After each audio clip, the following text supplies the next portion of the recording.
আমাদেরকে উদ্ধারের জন্য তিনি মহামন্ত্র নাম এনেছেন, কে নিজ ভক্তি সম্পদকে নিজে মাথায় করে এনেছেন গৌরাঙ্গ মহাপ্রভু, ভক্তকে ভালোবাসেন বলে। তাহলে কতটা ভালোবাসেন ভগবান আমাদের? মহাপ্রভু বলুন আর ভগবান শ্রীকৃষ্ণ বলুন। তাহলে ভগবান যে কতটা ভালোবাসেন ভক্তকে, আর কেন বা ভক্তি সম্পদ আনলেন এই কলিযুগে, সেটুকুনি আমরা আগে দেখি। যেহেতু রাস পূর্ণিমা শুরু হয়ে গেছে, লেগে গেছে, তাহলে আগে একটু দাপর যুগের কথা শুনি। কুরুক্ষেত্র যুদ্ধ শেষ, হস্তিনা ছেড়ে দ্বারকায় চলে এসেছেন স্বয়ং ভগবান। অর্জুন বলল, দাদা অর্জুন, সখা বিহনে এই হস্তিনা ম্লানময় হয়ে গেছে, ম্লানময় হয়ে গেছে, যেন হস্তিনায় প্রাণ নেই। দাদা আমি একবার যাব সখার দর্শনে। যাবে, যাও, সখাকে আমার আমার আমার প্রণাম জানিও। যদিও যুধিষ্ঠির বড়, তবুও বললেন সখাকে আমার প্রণাম জানিও। রথে করে অর্জুন চলে গেলেন কোথায়? দ্বারকায়। প্রবেশ করেই ডাক দিলেন, সখা হে,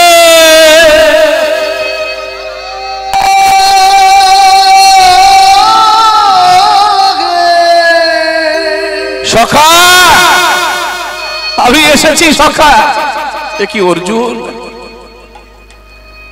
তুমি এসেছো? এসো এসো অর্জুন। সখা তুমি বিহনে হস্তিনা ম্লানময় হয়ে গেছে, হস্তিনার প্রাণ যেন নেই, তাই সখা আমি তোমার কাছে এসেছি। এসো অর্জুন এসো। অর্জুনকে পাশের সিংহাসনে বসিয়ে বিষণ্ণ বদনে কি যেন চিন্তা করছেন।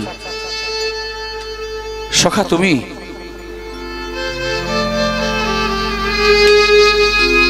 তুমি এমন বিষণ্ণ বদনে কেন, কেন চিন্তিত হয়ে আছো?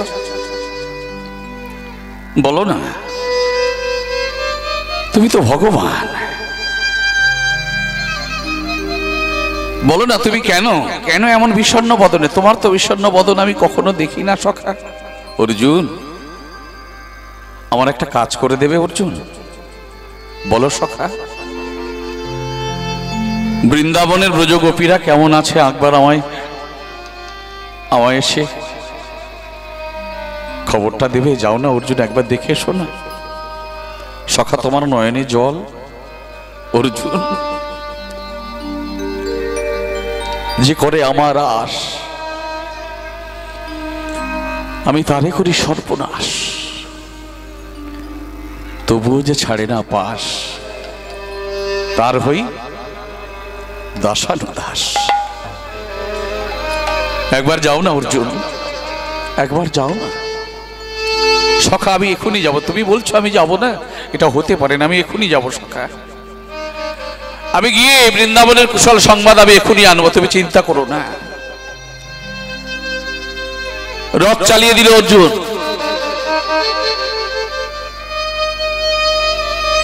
ঘোড়া ছুটতে শুরু করল। দ্বারকা থেকে ব্রজভূমি যখন ঘোড়া ছুটছে,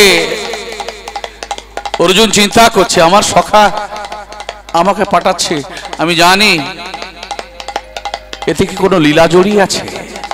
যতবার সখা আমায় এমন করে কোথাও পাঠিয়েছে বা সখা আমার সঙ্গে নিয়ে পরিভ্রমণে বেরিয়েছে, কখনো না কখনো তিনি আমায় পরীক্ষা করেছেন। তবে কি সখা আমায় পরীক্ষা করার জন্য পাঠালো?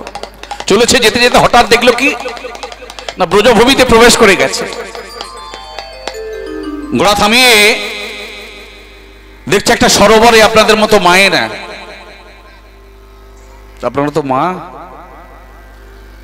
সরোবরে আপনাদের মতো মায়েরা স্নান কালি করছে, তবে সবাই নগ্না, বিবসনা, উলঙ্গিনী। ছি ছি ছি ছি ছি ছি। যে ব্রজভূমির প্রেম ব্যক্ত করা যায় না, রাধা গোবিন্দের প্রেম যা ব্যক্ত হবার নয়, পরকীয়া প্রেমের অতি রসের উল্লাস, ব্রজ বিনা ইহার অন্যত্র নাই বাস। যে ব্রজ রমণীরা পরকীয়া প্রেম করে কার সঙ্গে? ভগবানের সঙ্গে। সেই ব্রজভূমির নারীরা এমন বিবসনা হয়ে, নগ্না হয়ে স্নান কেলি করছে। এদের কি লজ্জা বলে কিছু নেই? লজ্জা হলো নারীর ভূষণ। আমাকে দেখতে হবে, আমায় দেখতে হবে। অর্জুন রথ থেকে নেমে সরোবরের তীরে গিয়ে দাঁড়িয়েছে। ওহে ব্রজরমণীগণ, আমার পরে একবার দেখো, ফিরে তাকাও। যেই ফিরে তাকিয়েছে, বিবসনা তো ছি ছি ছি ছি। তোমাদের লজ্জা বলে কিছু নেই? তোমরা ব্রজরমণী, যে ব্রজ প্রেম ব্যক্ত হবার নয়, যে ব্রজ রমণীরা প্রেমের শিরোমণি, ভগবানকে প্রেমে প্রেমে আপ্লুত করে, সেই ব্রজ রমণীর এই দশা। ছি ছি। আমি যে একজন পুরুষ তোমাদের সামনে এসে দাঁড়িয়েছি, তবু তোমাদের লজ্জা নেই? এমন করে নগ্নাবস্থায় আমার দিকে তাকিয়ে আছো। তোমাদের কি লজ্জা শরম কিছু নেই? ওদের মধ্যে মুখরা ছিল বিশাখা। বিশাখা উঠে এসেছে ওই নগ্নাবস্থায়। কৃষ্ণ বিহনে তারা পাগলিনী হয়ে গেছে। আলু থালু বসন কখনো খুলে পড়ে যায় তারা নিজেরাই জানে না। সদা সর্বদা হা কৃষ্ণ গোবিন্দ বলে কাঁদে। আজকের ওই সরোবরে জলের মধ্যে গোবিন্দকে খুঁজছিল তারা। যমুনা নদীতে যখন যখন বস্ত্রহরণ লীলা হয়েছিল, বৃক্ষের ডালে বসে সেই গোবিন্দের প্রতিচ্ছবি পড়েছিল জলের উপরে। তারা জলের মধ্যে কৃষ্ণকে দেখে যখন ধরতে যায়, কৃষ্ণকে জলের ঢেউয়ে কৃষ্ণ মিলিয়ে যায়। সেই যমুনায় খুঁজেছে, কৃষ্ণ পায়নি, চলে এসেছে সরোবরে। হয়তো এখানে কৃষ্ণ আছে, সরোবরের জলে খুঁজে দেখি। কৃষ্ণ বিহনে যারা পাগলিনী, তাদের সামনে যখন অর্জুন এসে দাঁড়িয়ে এমন করে কথা বলল, আমি পুরুষ, কটাক্ষর চাহিতে এসে দাঁড়ালো বিশাখা। কি বললে তুমি? পুরুষ। কি নাম তোমার? আমি তৃতীয় পাণ্ডব অর্জুন। ছি ছি ছি ছি। তুমি নিজেকে পুরুষ বললে? পুরুষ শব্দের অর্থ জানো? ঐশ্বর্যস্য সমগ্রস্য বীর্যস্য যশস্বীয় জ্ঞান বৈরাগ্যশ্চৈব সন্ন্যাগীতি ভগশ্রীতাম। ওহে তৃতীয় পাণ্ডব, সম্পূর্ণ ঐশ্বর্য যার মধ্যে। তুমি তো হস্তিনার রাজা, তোমার সম্পূর্ণ ঐশ্বর্য আছে কি? যিনি পৃথিবীর অধীশ্বর, তিনি সম্পূর্ণ ঐশ্বর্যশালী, তিনি হলেন কৃষ্ণ। জগতে পুরুষ একজনই, সম্পূর্ণ ঐশ্বর্য, সম্পূর্ণ বীর্য, সম্পূর্ণ যশ, সম্পূর্ণ শ্রী, সম্পূর্ণ জ্ঞান, সম্পূর্ণ বৈরাগ্য যার মধ্যে, সেই হলো পুরুষ। তুমি নিজেকে পুরুষ বলে জাহির করছো আমাদের কাছে, তোমার লজ্জা করে না? যখন অর্জুনকে কটাক্ষ করেছে, অর্জুন বলল, রে পাপিষ্ঠা, এত বড় বুকের পাটা, আমি তৃতীয় পান হরিণে এক ঘাটে জল খায়, আমাকে তুমি কাপুরুষ বলছো? আমি পুরুষ নই? হ্যাঁ হ্যাঁ, তুমি কাপুরুষ, তুমি পুরুষ নয়। তবে শাস্তি, শাস্তি পেতেই হবে, এখনই শাস্তি দেব। গান্ডীব ধরে ওই গান্ডীব থেকে তীর নিক্ষেপ করলো। আর লাগবে তো লাগবে, তীর গিয়ে বিশাখার বক্ষে আঘাত করলো। যেই বিশাখার বক্ষে আঘাত করে, সঙ্গে সঙ্গে বিশাখা পড়ে যায় মাটির উপরে। বদন দিয়ে একটা শব্দ বেরিয়ে এলো, একটা শব্দ, হে মাধব।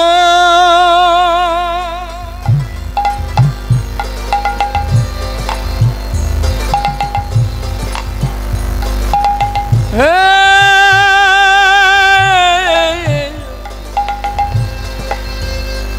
মাধব,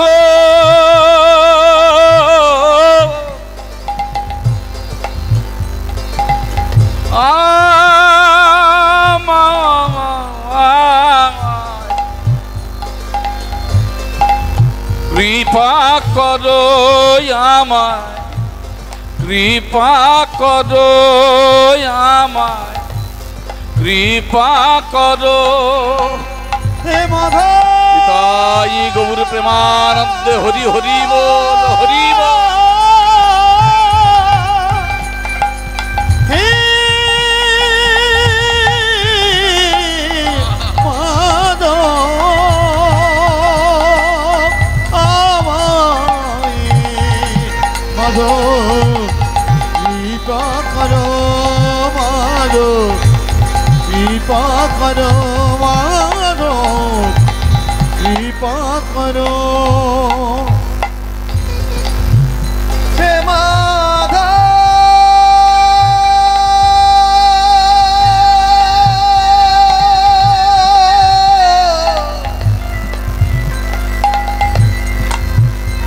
হে মাধব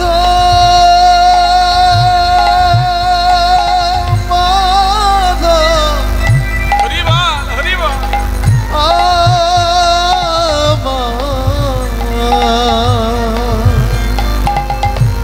কৃপা করো মাধব, কৃপা করো মাধব, কৃপা করো।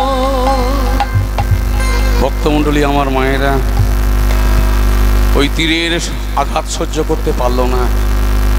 গান্ডীব থেকে যে তীর ছুড়ল অর্জুন, সেই তীরের আঘাতে আছাড় দিয়ে পড়ে মূর্ছা হয়ে গেল। আর মূর্ছা যাবার আগে মাধব মাধব বলে চিৎকার করেছিল। অর্জুন বলল, যে ব্রজভূমিতে প্রবেশ করে অপমানিত হতে হয়, আর সেই ব্রজভূমিতে আমি প্রবেশ করব না। এখনই আমি সখার কাছে ফিরে যাব। আবার রথে করে সখার কাছে ফিরে যায়। রথে করে ফিরে গিয়ে যখন দ্বারকায় গিয়ে দাঁড়িয়ে হঠাৎ দর্শন করল, রাজ অন্তঃপুরে প্রবেশ করে হঠাৎ দর্শন করলো ভগবান ছটফট ছটফট করছে, বক্ষ দিয়ে রুধির ঝরছে, রক্ত ঝরছে, বক্ষে তীর বিদ্ধ হয়ে আছে। অর্জুন চিৎকার করে উঠল, সখা এ কি, কে কে তোমায় এমন করে, কে তোমায় এমন করে তীর মেরেছে বলো সখা। আমি আমি অর্জুন, এখনই তাকে আমি প্রাণে নিধন করবো, বলো সখা। অর্জুন, আগে তুমি তীরটা বার করো, অর্জুন আগে তুমি তীরটাকে বার করো। অর্জুন যখন তীরটাকে টেনে বার করেছে, তীরের দিকে তাকিয়ে চমকে ওঠে, এ কি, এ আমি কি করেছি, এ আমি কি করেছি? কই, আমি তো তোমায় তীর মারিনি। অর্জুন বলছে, আমি তো তোমায় তীর মারিনি সখা, আমি যে ব্রজ রমণীকে তীর মেরেছিলাম, সেই তীর তোমার পক্ষে। অর্জুন, আমি তোমায় বলেছিলাম, যে করে আমার আশ আমি তারে করি সর্বনাশ, তবুও যে ছাড়ে না পাশ, আমি তার হই দাসানুদাস। ওই ব্রজরমণীরা আমায় ছাড়া কিছু জানে না, আমায় ছাড়া কিছু বোঝে না। ভক্ত বক্ষে আঘাত করলে সে আঘাত যে আমার বুকে এসে লাগে। অর্জুন, আমি যে ভক্তাধীন ভগবান, ভক্তের সঙ্গে আমার তিনটে সম্পর্ক আছে। ভক্তমণ্ডলী, আমার ভক্তিমতী মায়েরা যারা এখানে বসে আছেন, পাগুলো একটু চাপা দিয়ে রাখবেন। কারণ কেন জানেন, কখন যে ধরবে তার ঠিক নেই। ভক্তের মতো ভক্ত যদি হয়, ভগবান নিজেই ভক্তের চরণাশ্রয় করে। তিনি বলছেন, ভক্তের সঙ্গে আমার তিনটে সম্পর্ক। কিরকম? ভক্ত আমার মাতা, আপনাদেরকে মায়ের স্থানে বসিয়েছেন, আর বাবাদেরকে ভক্ত আমার পিতা, তাহলে আপনাদেরকে পিতা স্থানে বসিয়েছেন। আর একটা সম্পর্ক আছে ভক্তের সঙ্গে, ভক্ত আমার গুরু। কারা? যারা এই সংসারকে ত্যাগ করে মানব জাতির কল্যাণের উদ্দেশ্যে সমস্ত নিজের সুখকে, স্বাচ্ছন্দ্যকে বর্জন করে যারা সংসার ত্যাগী, সন্ন্যাসী, যারা সাধু, তারা হলো আমার গুরু। তাই ভক্ততে রেখেছে নাম বাঞ্ছা কল্পতরু। ভক্তমণ্ডলী আমার, ভক্তিমতী মায়েরা, সেই ভক্তাধীন ভগবান দুয়ে মিলে একেবে চৈতন্য গোসাই, চৈতন্য গোসাই ভাব রস আস্বাদিতে আস্বাদিতে দোহে হইলা এক ঠাই, দোহে হইল এক ঠাই। অর্থাৎ যে ভগবান ভক্তকে এত ভালোবাসেন সেই ভগবান রাধা গোবিন্দের মিলিত বিগ্রহ তনু একসঙ্গে দুজনে এসেছেন আমাদের গৌরাঙ্গ ভগবান হয়ে, গৌর ভগবান হয়ে। নিজ ভক্তি সম্পদকে মাথায় নিয়ে এলেন কলির জীবের উদ্ধারের জন্য। তাহলে আমাদের কেন এই কষ্ট, ত্রিতাপ জ্বালা কেন? আদি দৈবিক, আদি ভৌতিক, আধ্যাত্মিক এই ত্রিতাপ জ্বালা কেন আমাদের? আসলে আমরা যে সংসারে বড় ভর করে ফেলেছি, মায়ার বাঁধনে বড় আবদ্ধ হয়ে পড়েছি। আমাদের উদ্দেশ্যে আমরা যে এই যে সংসার ধর্ম বড় ধর্ম বলেছিলেন রামকৃষ্ণদেব, সংসার ছোট নয়, বড় ধর্ম। কারণ সংসারে জীব যদি না থাকে প্রাণের সঞ্চার হবে না, আর প্রাণের সঞ্চার যদি না হয়ে যদি ভক্ত না থাকে তাহলে ভগবানের অস্তিত্ব কোথায়? তাহলে সংসার করলেই প্রাণের সঞ্চার হয়, তবেই ভক্তের সৃষ্টি হয়। তাই রামকৃষ্ণদেব বলেছিলেন সংসার ধর্ম বড় ধর্ম। তবে তার মধ্যে দুটো কথা দেখুন, সংসার, সংসার। সং আমরা সাজিয়েছিলাম ছেলের সঙ্গে, এখন বাবার সং, দুদিন পরে দাদুর সং বা ঠাকুরদার সং। আপনারা ছিলেন মেয়ের সঙ্গে, এখন মায়ের সং, দুদিন বাদে ঠাম্মার বা দিদার সঙ্গে ফিরে আসবেন। তাহলে সবগুলো হলো সং সাজা। এগুলো সংসারে কাকা কাকিমা, বাবা মা, ভাই বোন, জ্যাঠা জেঠিমা, পিসে পিসেমশাই, এগুলো হলো সং। তাহলে সং সাজলে শুধু হবে না, সারে পৌঁছাতে হবে। তাই রামকৃষ্ণদেব একদিন কাঁদতে কাঁদতে মায়ের কাছে বলেছিলেন, মা রে, ও মা, তুই তো জগৎ জননী, তোর সন্তানরা যে তোর থেকে হারিয়ে যাচ্ছে মা। সংসার মায়াজালে আবদ্ধ হয়ে সংসারের কালিমা মাখতে মাখতে কলুষিত হয়ে, কলমকে কলুষিত হয়ে, কালিমায় কলুষিত হয়ে তারা যে তোর থেকে দূরে সরে যাচ্ছে মা। তাই তুই তাদের বুক ভরা ভালোবাসা দে মা। যদি তোকে ভালোবাসতে না পারে ভগবানকে কি করে ভালোবাসবে? হ্যাঁ, দে মা, তুই তাদের বুক ভরা ভালোবাসা দে। এই সংসার যে বড় বড় বিষময়, বড় ভয়ঙ্কর। সংসারের তরঙ্গ যদি একবার ওঠে, অর্থাৎ ঢেউ যদি ওঠে, সেই ঢেউয়ে যে সবাই তলিয়ে যায় মা। রামকৃষ্ণদেব বলছেন এমন কথা। আর এক মায়ের ভক্ত যার নাম সাধক রামপ্রসাদ, তিনি এই সংসারকে নিয়ে একটা গান রচনা করে ফেললেন। তিনি বললেন, মা, এই সংসারকে দেখলে আমার কি মনে হয় জানিস? কি মনে হয়? অপার সংসার নাহি পারাপার,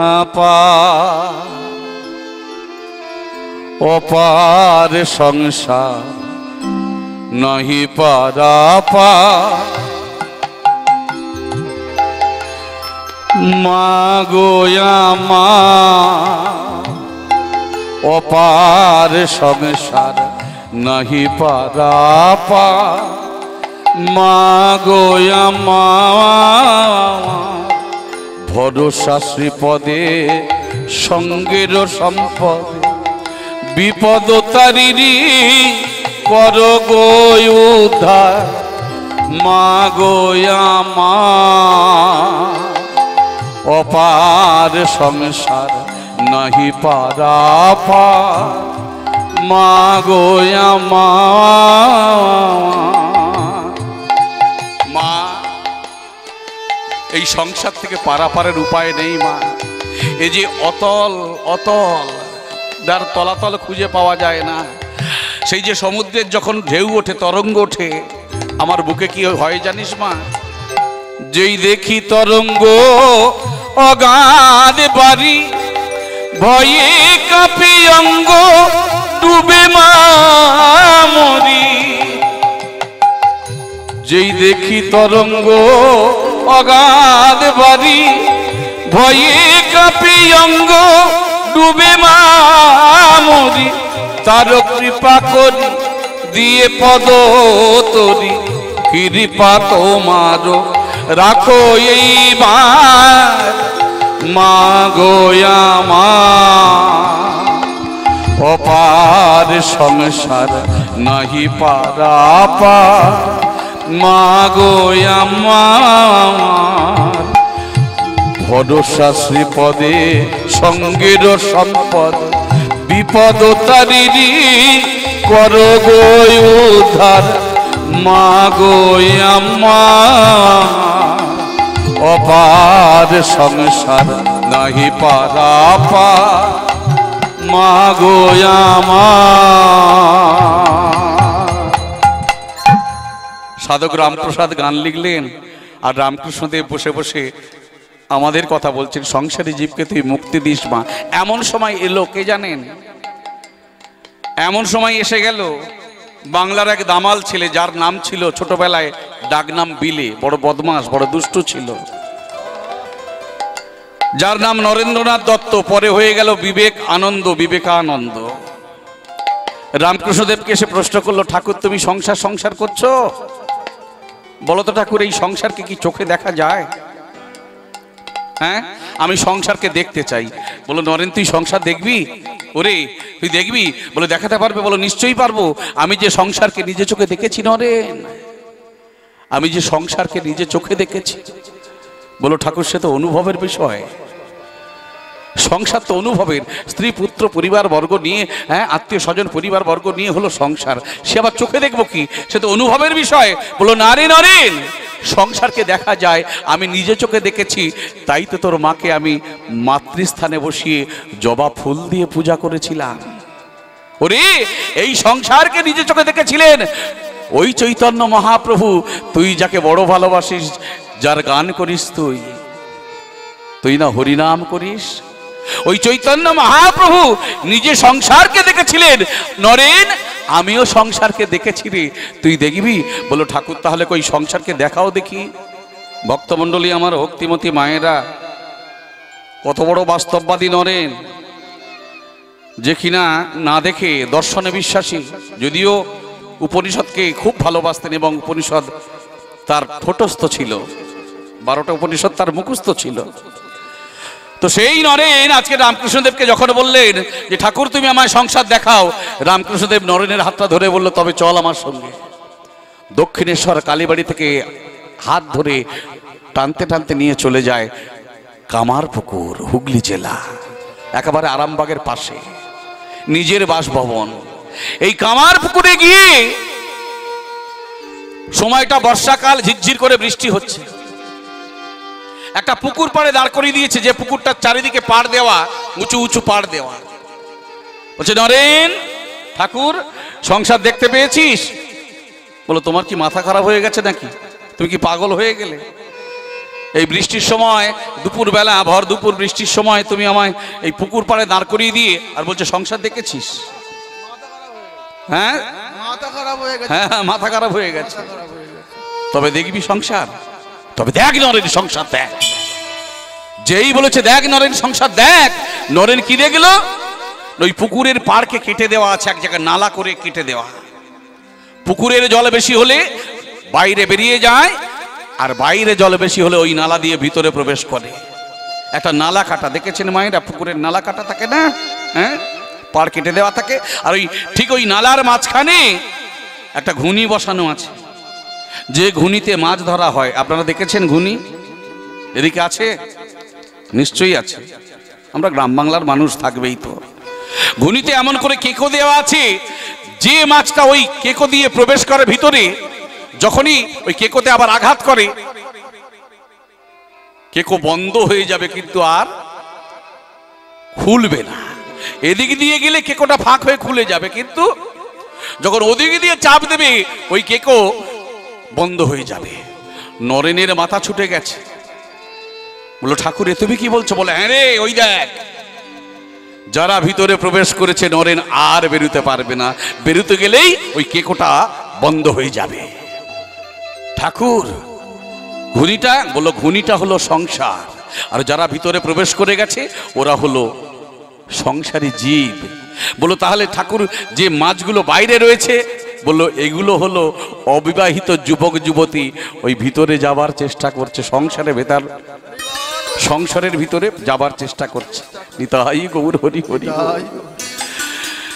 নরেন বলল ঠাকুর গো, বাইরের মাছগুলো যদি যুবক যুবতী, অবিবাহিত যুবক যুবতী বা আয়ু বুড়ো ছেলে মেয়ে হয়, ভিতরের মাছগুলো যদি বিবাহিত পুরুষ নারী হয়, সংসারে জীব হয়, ঘুনিটা যদি সংসার হয়, কাঠিগুলো কি?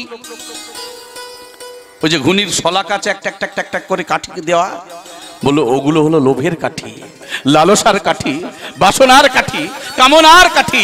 ওরে নরেন, মাছগুলো যত ওই লোভ লালসা কামনা বাসনার কাঠিতে আঘাত করবে, তত মাছের বদনগুলো মুখগুলো লাল হয়ে যাবে, তত ব্যথা পাবে, আঘাত পাবে, কষ্ট পাবে, জ্বালা পাবে, যন্ত্রণা পাবে। হ্যাঁ ঠাকুর, এ তুমি কি বলছো? হ্যাঁ নরেন। আচ্ছা বেশ ঠাকুর, বুঝলাম। ওই সংসারী জীবগুলো কামনা বাসনা লোভ লালসায় তারা জর্জরিত হয়ে আঘাত পাচ্ছে, যন্ত্রণা পাচ্ছে, কাতর হচ্ছে তারা। আচ্ছা বলো তো ঠাকুর, তাহলে এই সুতোগুলো কি? ওই যে কাঠিগুলো বাঁধা রয়েছে সুতো দিয়ে সুতো দিয়ে সুতো দিয়ে, ওগুলো কি তুমি বলো তো ঠাকুর? বললো ওগুলো হলো মায়ার বাঁধন রে।